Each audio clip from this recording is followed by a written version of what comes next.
Chapter 1. Where the Path Began Watching. The forest did not feel dangerous. That was the first mistake everyone made when they spoke about it later.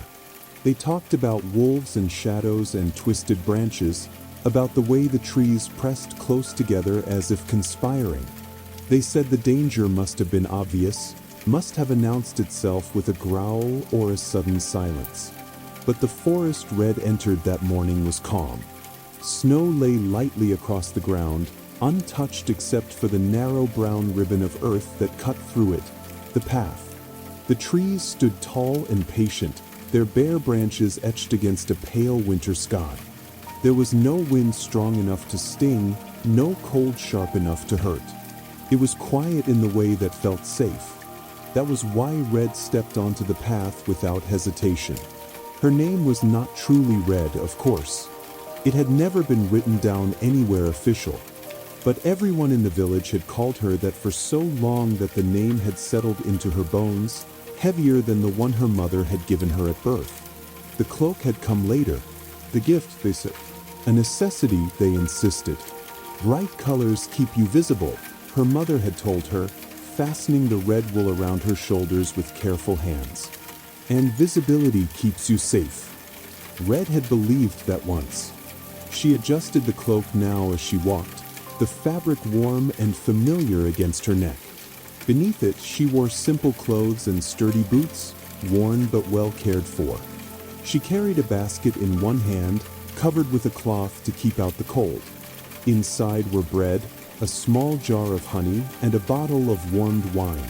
Comforts for her grandmother, who lived beyond the forest, in a cottage that had once been considered remote and now was simply watched. Red followed the path because she had always followed the path. The village elders had laid it generations ago, they said. It cut the safest route through the woods, avoided marshy ground and old stone ruins, steered travelers away from places where the forest thickened and darkened without warning. Do not leave the path, they said. Do not wander. Do not listen. Red had learned these instructions the way one learned prayers, by repetition, not understanding. She walked with an easy pace, breathing in the clean scent of snow and bark. Birds fluttered occasionally from branch to branch, their movements brief and cautious. Somewhere far away, wood cracked softly as ice shifted beneath it. The forest breathed, and somewhere within that breath, something noticed her. Red did not feel eyes on her, not yet, but she felt a change, subtle as a shift in temperature. The quiet seemed to sharpen, as if the forest had leaned slightly closer. She slowed. The path ahead curved gently, disappearing behind a stand of tall pines. Snow clung to their trunks in thin, uneven lines, marking years of weather and patience. The path itself was well-worn, darker than the ground around it, a scar that never quite healed. Red frowned. She could not explain it, but the path felt narrow. Not physically. There was plenty of room to walk, to pass another traveler, even a cart if one were foolish enough to attempt it. But there was a sense of focus to it, like a finger pointing in only one direction. Do not stop. Do not question. Red shifted the basket to her other hand. She had walked this path dozens of times before. As a child, holding her mother's hand. Later, alone, trusted enough to deliver food and messages without supervision. Nothing had ever happened. That, too, was part of the problem. She had learned that safety meant repetition, predictability, being where people expected her to be. She did not yet realize that predictability was not protection. It was a map. Red stopped walking. The forest did not react. Snow did not fall heavier. Branches did not creak ominously. There was no sign of danger rushing toward her. But the stillness deepened. It felt like holding one's breath. Red stood there for a long moment, listening to her own heartbeat, to the faint rustle of the basket handle against her glove. She took one step off the path. Her boot pressed into untouched snow. It sank slightly, leaving a clear, perfect print. Nothing happened. She took another step. The forest exhaled. Not audibly, but the tension eased just slightly. The quiet shifted from sharp to soft. Red felt it in her shoulders, the way they loosened without her permission. She turned back toward the path. It looked unchanged. Still narrow, still insistent, still watching. Red hesitated. She thought of her grandmother, waiting by the window, expecting her at a certain hour. She thought of the village, where someone would notice if she was late, where lateness would turn into worry, and worry into searching. She stepped back onto the path. The forest tightened again. Red felt it this time. The difference was unmistakable. The air grew heavier, colder, as if the trees had drawn closer without moving. Her breath caught. She had never noticed this before. Or perhaps she had and had been taught not to name it. Red continued forward, but more slowly now. Each step felt measured, observed. She became aware of the sound of her boots, the creak of leather, the faint crunch of snow against dirt.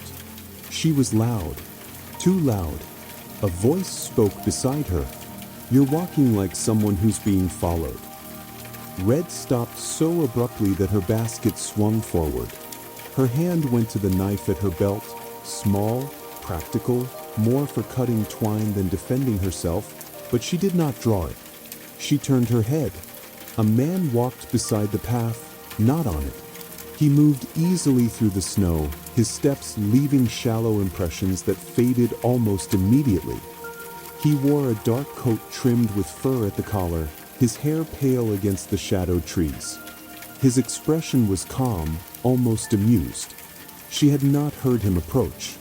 Red's pulse quickened, but her voice remained steady. "I wasn't aware I had company." "Most people aren't," he said mildly.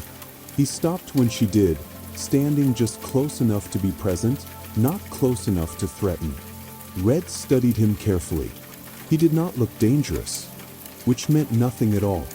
"You shouldn't leave the path," he said, glancing at her boots.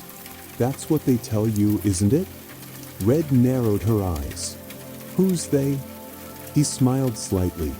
"Everyone." She adjusted her grip on the basket. "And you?" "I walk where I like," he replied. "That's foolish." "Only if you believe the forest cares about rules," he said. Red looked past him into the trees. They stood silent, indifferent, ancient. "What do you want?" she asked. "To talk," he said. "You're interesting." Red scoffed. "I'm delivering bread." "Yes," he said. "On the same day, at the same hour, wearing the same cloak." Her fingers tightened. "That's none of your business." "No," he agreed easily. "It's the forest's." She took a step back onto the path, deliberately. "I don't speak with strangers." "That's wise," he said. "And yet here we are." Red lifted her chin. "Move aside." He did not. Instead, he stepped closer to the edge of the path, lowering his voice as if sharing a secret. "Do you know why nothing bad has ever happened to you here?" Red did not answer. "Because you do exactly what you're told," he continued. "You walk where you're meant to walk. You arrive when you're expected. You wear a color that makes you impossible to miss." He met her gaze. "You are very easy to track." Cold slid down Red's spine. She said nothing. The man smiled again, softer now. "That doesn't mean you're weak," he said. "It just means you've been trained." Red took one slow breath. "Step aside," she said again. He did, without argument. She walked past him, her shoulders stiff, her attention sharpened. She did not look back, but she could feel his gaze follow her until the curve of the path swallowed her from view. The forest closed in gently behind her. Red walked faster now, her thoughts tangled. The man's words echoed in her mind, unsettling and precise. Easy to track. She reached the bend where the trees thickened, the light dimming as branches knit overhead. The path narrowed further, funneled between roots and stone. And for the first time in her life, Red wondered, what would happen if she didn't arrive? The forest offered no answer, but it listened, and somewhere deeper within it, the path waited, patient, familiar, and not nearly as safe as she had been taught to believe. Chapter 2: What the Path Remembered. Red did not run. That was important. Running turned uncertainty into panic, and panic made mistakes louder than footsteps. Instead, she slowed her pace deliberately, forcing her breathing to remain even as the trees closed in around her. The man's presence lingered long after he was gone, not as a sound, not as a shadow, as a thought. You are very easy to track. Red tightened her grip on the basket handle and focused on the rhythm of walking. Left foot, right foot. The familiar cadence steadied her, even as the forest subtly changed its posture. The trees leaned closer here, their trunks thick and scarred, bark darkened by age and weather. Snow clung in uneven patches, disturbed in places where animals had passed earlier in the morning. The light dimmed as the path dipped slightly, funneled between two low ridges of stone. Red had walked this stretch many times, and yet it felt newer, as though it were noticing her now in return. She paused again, listening. The forest was never silent, not truly. There was always movement beneath the quiet, branches settling, snow slipping from needles, the faint whisper of wind threading through the canopy. But beneath those familiar sounds, Red sensed something else. Memory. The path did not feel empty. It felt worn, not just by boots and carts, but by decisions, by countless footsteps taken without question. The ground beneath her feet seemed compacted not only by weight, but by obedience. Red frowned. She had always thought of the path as protection, a promise that if she stayed within its borders, the forest would leave her alone. But now, standing here, she felt the opposite. The path was not shielding her from the forest. It was presenting her to it. She took another step, then another, moving forward with measured care. The deeper she went, the more she became aware of the contrast between the path and everything beside it. The snow beyond the path lay smooth and unmarked, untouched by routine. It looked softer there, quieter, less alert. Red's pulse quickened. She glanced to her left.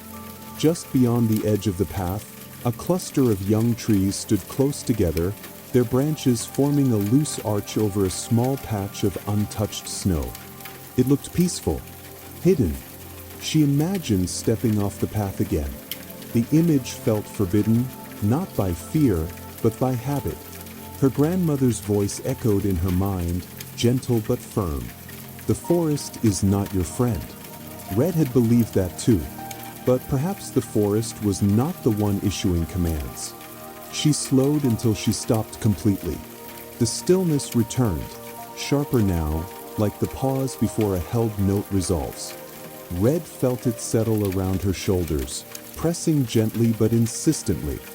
She became acutely aware of herself. Her red cloak, her basket, her predictable direction. She was a signal, a bright, moving marker against the muted winter woods. Something shifted ahead. Red's hand moved instinctively toward the knife at her belt, but she did not draw it. The movement ahead was slow, deliberate. A shape resolved between the trees. Not the man from before. Larger, lower to the ground. Red's breath stilled. The wolf stepped onto the edge of the path. He was not enormous, not the monstrous thing children whispered about by firelight. He was lean, his fur thick and mottled gray, his eyes pale and steady. He did not bare his teeth. He simply watched her. Red felt fear then, real fear, cold and precise, but it did not overwhelm her. She did not scream. She did not flee. She stood. The wolf tilted his head slightly, as if assessing. They regarded one another in silence. Red became aware of how exposed she was. The path offered no cover, no place to step aside unnoticed. She stood framed by open ground, her red cloak bright even in the dim light. The wolf's gaze flicked briefly to the trees beside her, then back to her. Understanding flickered between them. "You won't come closer," Red said softly, surprising herself. The wolf's ears twitched. He did not advance. She swallowed, forcing her voice to remain steady. "You could have already," she continued, "but you didn't." The wolf shifted his weight, snow crunching faintly beneath his paws. Red took a careful step backward, still on the path. The wolf mirrored her movement, maintaining the distance. The forest held its breath. Then, slowly, deliberately, Red took one step off the path. The effect was immediate. The tension loosened. It was subtle, no dramatic change, no obvious signal, but Red felt it in her chest the way the pressure eased. The wolf's posture changed as well. His shoulders lowered. His gaze softened. Red's heart pounded. She took another step into the snow. The wolf stepped back, not retreating in fear, yielding. Red stared. "You don't want me there," she whispered, glancing back at the path. The wolf's tail flicked once. The path felt suddenly wrong, too narrow, too exposed, too deliberate. She realized then that the wolf was not drawn to her. He was drawn to the path, to the predictability, to the promise of what always passed through. Red felt a chill deeper than cold. The man's voice echoed in her mind again. Easy to track. Red turned her back on the path. The movement felt dangerous, not because of the wolf, but because of everything she had been taught. Her instincts screamed at her to return, to correct the deviation. She ignored them. She stepped fully into the forest. Snow crunched softly beneath her boots, muffling her presence. The trees seemed to open slightly, branches arching overhead in a way that felt less like a corridor and more like shelter. She looked back once. The wolf stood at the edge of the path, watching her. He did not follow. The path remained where it was, dark and insistent, waiting. Red exhaled shakily and continued forward, weaving between trees, letting the forest absorb her movement. Each step made her less visible, her cloak dulled by shadow and snow. She moved carefully, listening, learning the terrain as she went. The forest floor dipped and rose gently, roots breaking through the snow in winding patterns. Her pace slowed naturally, guided by instinct rather than instruction. After a time, she could not say how long, the trees thinned slightly. Red stopped. She had reached a small clearing, barely wide enough to notice unless you were looking for it.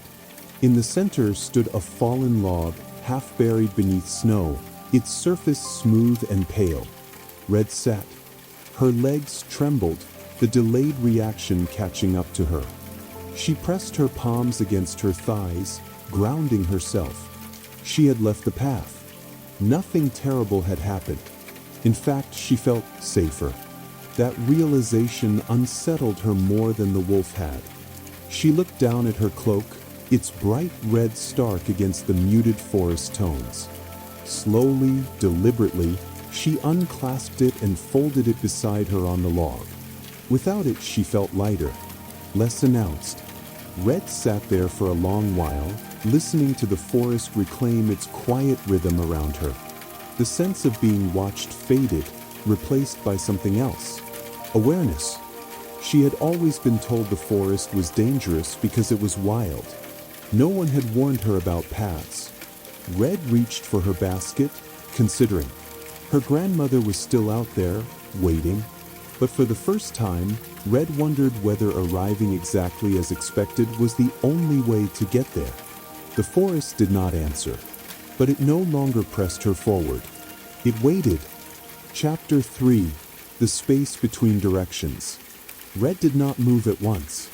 She sat in the small clearing, the folded red cloak beside her like a shed skin, and allowed the forest to continue without her participation. Snow drifted lightly from branches overhead.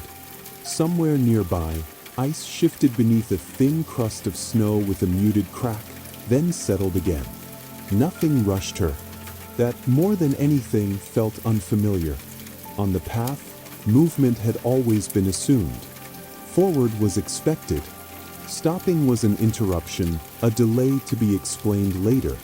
Here, stopping felt natural, as if the forest itself acknowledged pauses as part of its rhythm. Red rested her hands on the basket and closed her eyes. Her senses sharpened.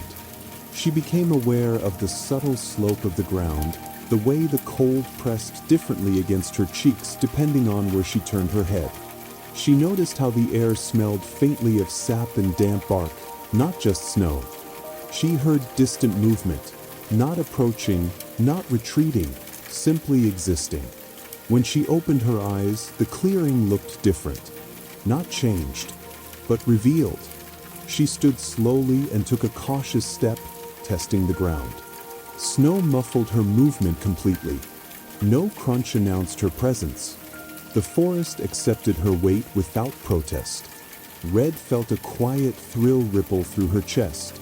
She moved again, weaving between trees, keeping the basket close. She did not choose a direction so much as respond to the terrain, stepping where roots did not trip her, where branches parted instead of snagged. Time became difficult to measure. There were no markers here, no signposts, no ruts worn into the earth by repetition. Red realized how deeply she had relied on the path to tell her who she was supposed to be at any given moment. Traveler, messenger, good girl. Without it, she felt undefined. That was unsettling and liberating. She paused when the forest floor began to slope downward, the trees growing denser, their trunks thicker and older. Light dimmed further, filtered through interlocking branches above. Red slowed. This was deeper than she had ever gone. She thought of her grandmother then, not as a destination, but as a presence. A woman who had chosen to live beyond the village long before Red had been born. A woman who understood solitude not as loneliness, but as independence. She chose this place, Red realized. The thought shifted something inside her. Perhaps the cottage beyond the forest was not a retreat, but a declaration. Red adjusted the basket on her arm and continued. The ground leveled out, opening into a wider clearing than before. This one bore signs of life. Subtle, intentional signs. Stones arranged near the base of a tree. A stack of firewood carefully covered against snow. A narrow trail, not a path, winding through the underbrush. Red stopped short. Someone lived here. Her first instinct was to retreat. Her second was to listen. The forest around this place felt different. Not tense, not alert, respected. Red took a cautious step forward, then another, following the narrow trail until it led her to a small structure nestled between two ancient trees. It was not a cottage in the village sense. No straight lines, no neat symmetry. The walls were made of stone and would shaped to fit one another rather than forced into alignment. Moss crept along the edges, softened by snow. Smoke curled faintly from a low chimney. Red's breath caught. She had never been told about this place, which meant it was not meant to be found. A voice spoke from behind her. "You're far from where people expect you." Red turned slowly, heart steady but alert. An older woman stood several paces away, leaning lightly on a walking stick. Her hair was white, braided thickly down her back. Her face was lined deeply, not with hardship, but with attentiveness, the kind that comes from watching the world rather than arguing with it. Her eyes were sharp, not unkind. Red inclined her head. "I could say the same to you." The woman smiled faintly. "No," she said. "This is exactly where I'm expected to be." Red studied her carefully. "I didn't mean to intrude." "You didn't," the woman replied. "Intrusion requires intention." She stepped closer, her gaze flicking briefly to the folded red cloak Red still carried. "You left the path." Yes. Good. The simplicity of the response startled Red. You don't seem surprised. I am, the woman said calmly, but not for the reason you think. She gestured toward the small dwelling. Come inside. You'll freeze standing there. Red hesitated only a moment before following. The interior was warm and dim, lit by a small hearth where a fire burned low and steady. The air smelled of herbs and wood smoke. Shelves lined the walls, holding jars and bundles, tools and books worn thin by use. This was a place made for living, not hiding. The woman set a kettle near the fire and motioned for Red to sit. Red lowered herself onto a low bench, setting the basket at her feet. You came off the path, the woman said, busying herself with cups. Most don't. I didn't know I could, Red admitted. The woman glanced at her sharply. That, she said, is how paths work. She handed Red a cup. The liquid inside was warm and faintly sweet. Drink. Red obeyed, feeling warmth spread through her chest. What is this place? Red asked. The woman sat across from her. It's where people end up when they stop believing what they're told about safety. Red frowned. You mean the forest isn't dangerous? The woman chuckled softly. The forest is dangerous in the way water is dangerous, she said. If you don't know how to move with it, it will take you. Red thought of the wolf. He didn't follow me, she said quietly, when I left the path. The woman nodded. Of course he didn't. Red looked up sharply. You know about him. I know about many things, the woman replied. The wolf hunts the predictable. So do most things. Red's grip tightened on the cup. People say the wolf is evil. People say many things to avoid responsibility, the woman said evenly. The wolf does what he must to survive. The path does what it was designed to do. And what is that? Red asked. To make choices for you. Silence settled between them, heavy but not uncomfortable. After a moment, Red spoke again. My grandmother lives beyond the forest. The woman's expression softened. I know. Red blinked. You do. She has lived there longer than anyone remembers, the woman said. She understands the forest because she stopped asking it to behave. Red felt something warm bloom in her chest. Pride, perhaps. I was taking her food, Red said, gesturing to the basket. I should be there by now. Yes, the woman agreed. If you had stayed on the path. Red lowered her gaze. I don't know how to reach her from here. The woman smiled. You don't, she said. Not yet. Red looked up, startled. Then, you need to learn how the forest actually moves, the woman interrupted gently. Not how people tell stories about it. She leaned forward. If you leave now and try to force your way through, you'll get lost. Not because the forest is cruel, but because it doesn't reward urgency. Red swallowed. Then what do I do? The woman stood and went to the door, opening it to peer outside. Snow continued to fall, unbothered by human plans. You rest, she said. You listen, and you stop thinking of your journey as a line. She turned back, meeting Red's gaze. This forest does not care where you are going, she said. Only how. Red let the words settle. She looked again at her folded red cloak. A signal, a promise, a warning. Slowly, deliberately, she tucked it into her basket. For the first time, Red felt something shift inside her that had nothing to do with fear or defiance. She felt capable. And somewhere, beyond the trees, the path waited, unused, impatient, and suddenly very small. Chapter 4. What learned to watch without following. Red stayed. That decision alone felt like a quiet rebellion. She slept on a narrow cot near the hearth, wrapped in a wool blanket that smelled faintly of smoke and dried herbs. The fire burned low through the night, tended by hands that understood restraint.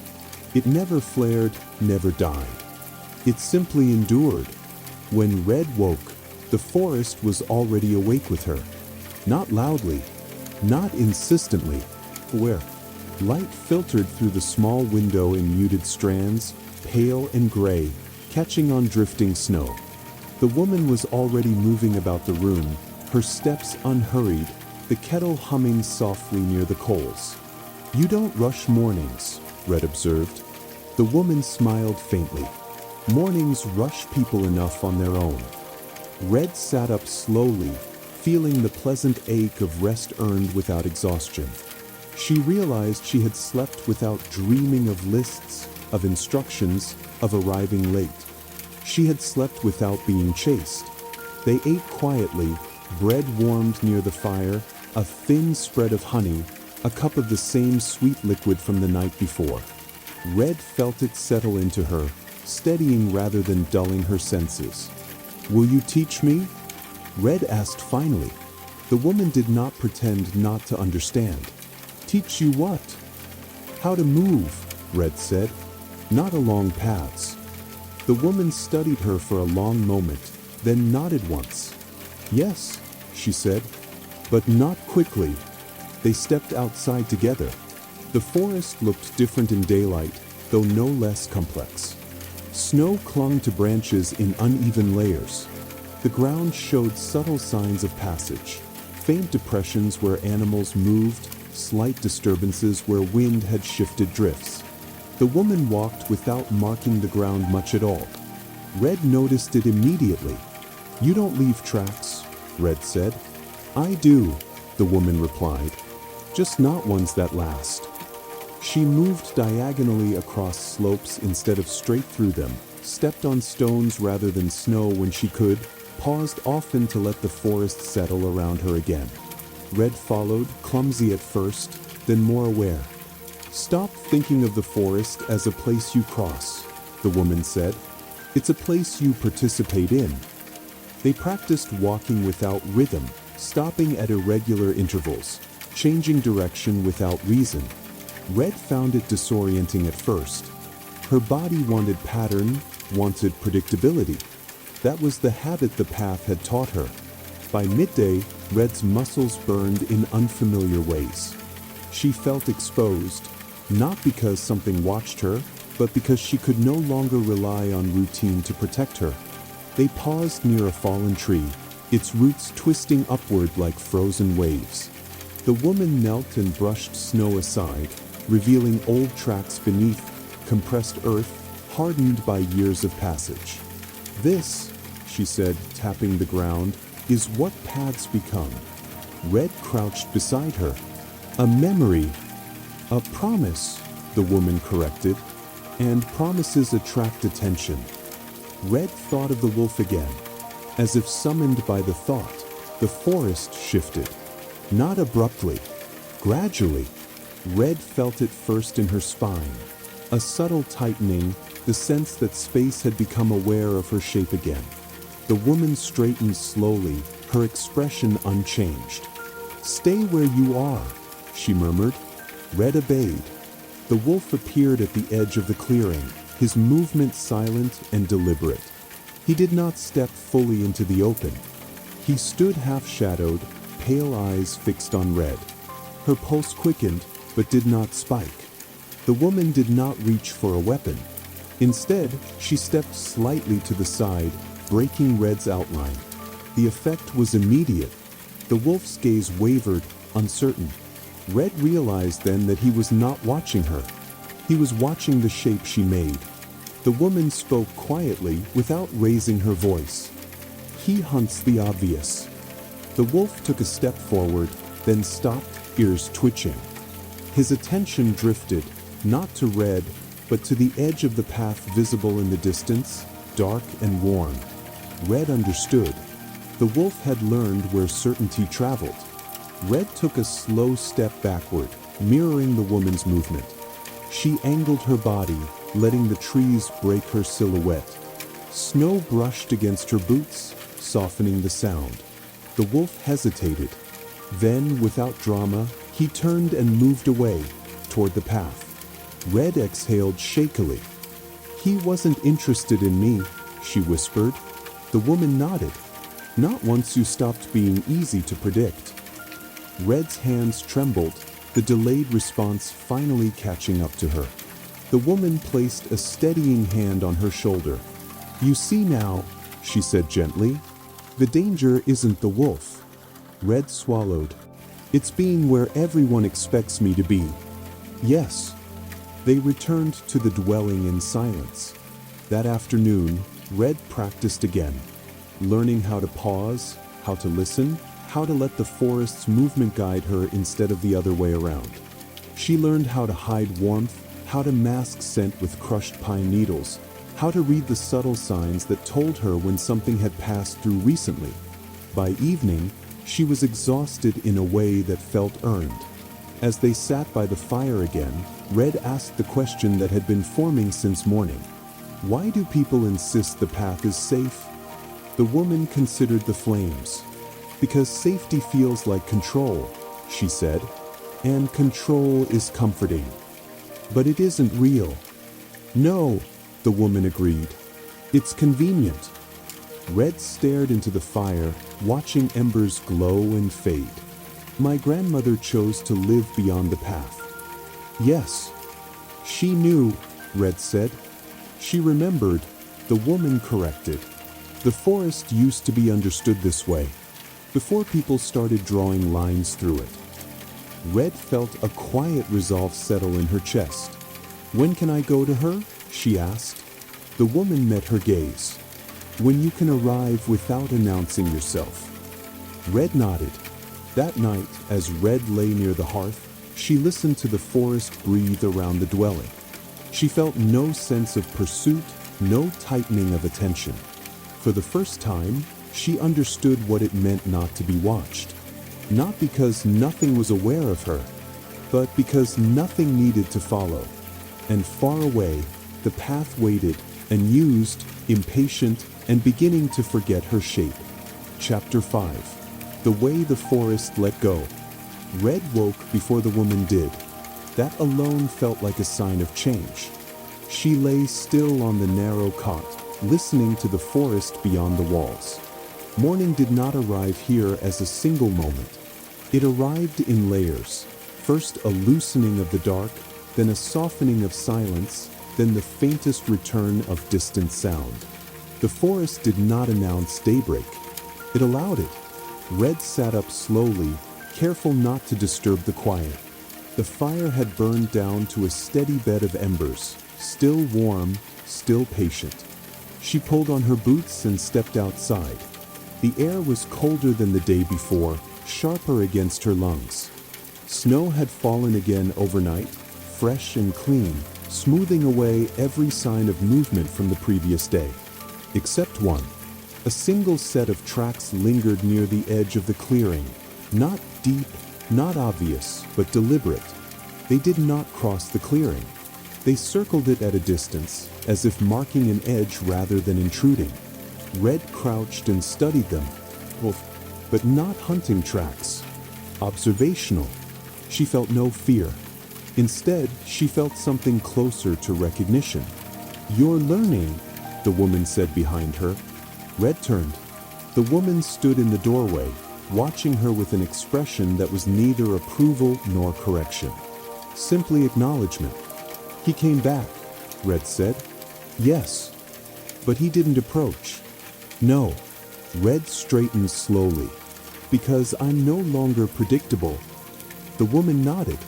"Because you no longer move like prey." They shared a quiet moment, watching the forest settle again. The tracks would fade soon. Snow would reclaim them. Nothing in the forest lingered longer than it needed to. After they ate, the woman gestured toward the trees. "Today," she said, "you walk alone." Red felt a brief flare of uncertainty, but it did not root itself. "I'll follow the trail you showed me," she said. "No," the woman replied gently. "You'll follow the forest." Red inhaled deeply and nodded. She stepped away from the dwelling and into the trees without looking back. The forest felt different now, not welcoming, not hostile, but responsive. Red moved carefully, letting instinct guide her steps. She avoided open stretches, favored uneven ground, allowed her pace to change naturally. When she paused, she listened not for danger, but for permission. She realized then how exhausting the path had been. Constant forward motion, constant exposure, constant expectation. Here, movement was a conversation. As she traveled, Red noticed how the forest subtly guided her, how slopes encouraged direction without forcing it, how fallen branches redirected her gently, how clearings appeared just when she needed to rest. Time slipped loose again. She did not know how long she walked before the air changed. It grew warmer, thicker, familiar. Red stopped. She recognized this place not by sight, but by memory. The forest here felt older, steadier, shaped by long habitation rather than avoidance.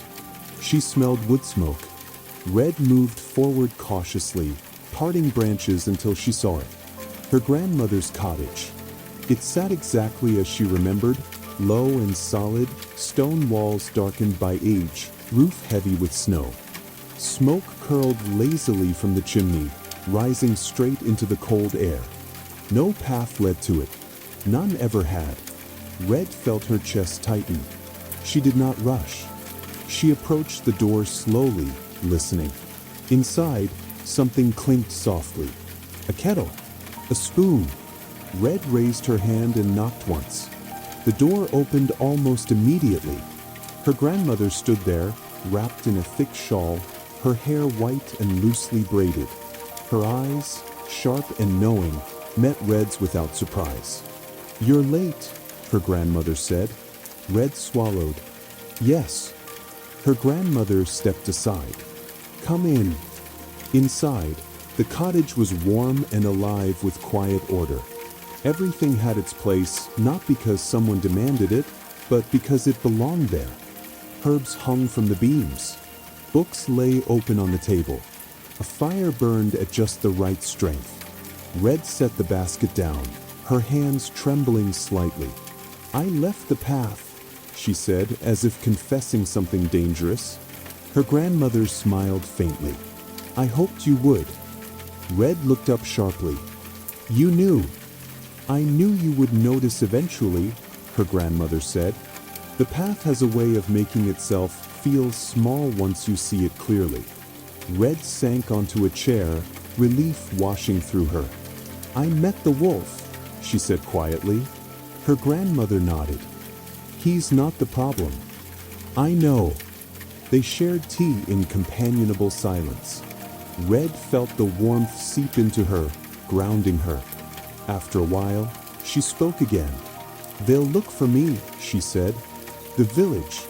Maybe the elders." Her grandmother's gaze sharpened slightly. "And will they find you?" Red thought of the forest, of the way it closed gently around those who moved with it. "No," she said. "Not unless I want them to."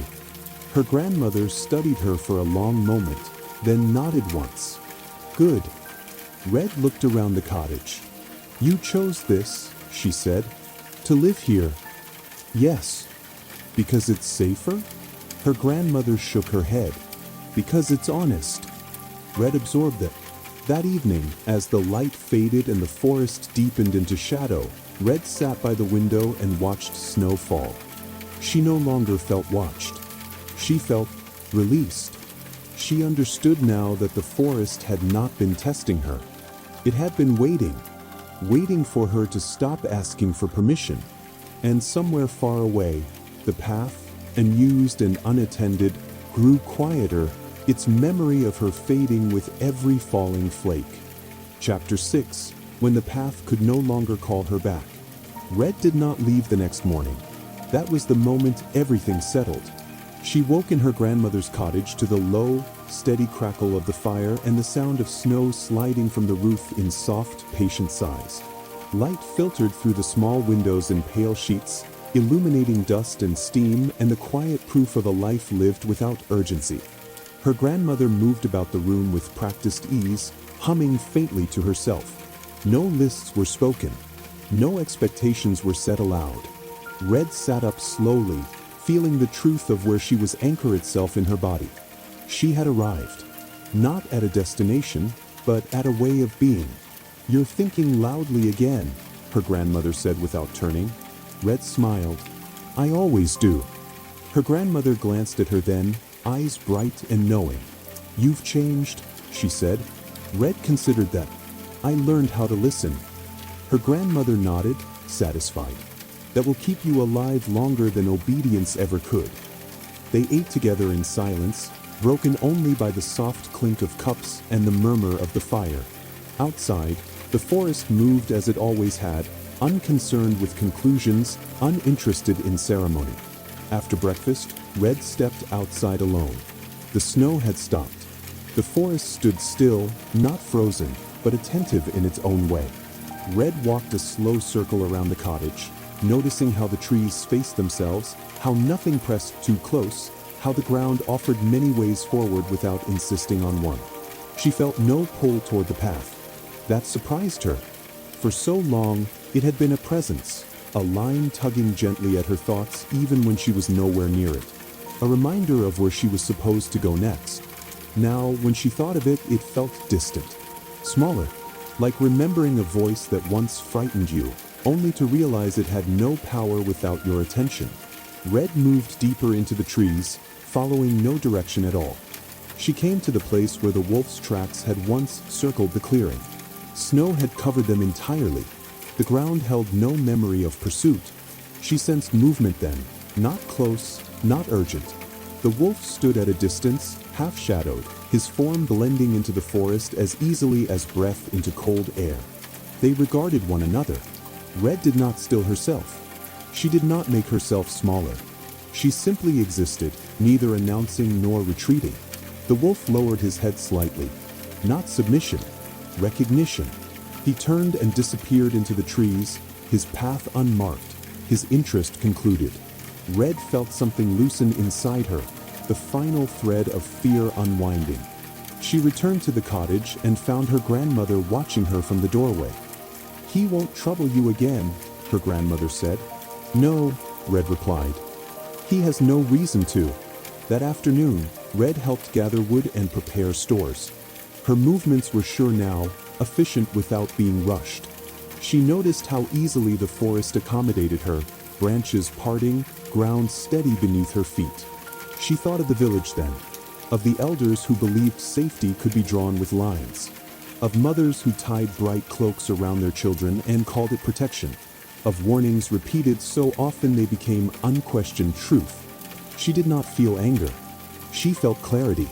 That night, as dusk fell and the forest deepened into blue and shadow, Red sat beside her grandmother near the hearth. "They'll tell stories," Red said quietly. Her grandmother nodded. "They always do. They'll say the forest took me." Her grandmother smiled faintly. "The forest doesn't take. It waits. They'll warn others to stay on the path." "Yes." Red stared into the fire. "Should I go back and tell them?" Her grandmother considered the question carefully. Would they listen?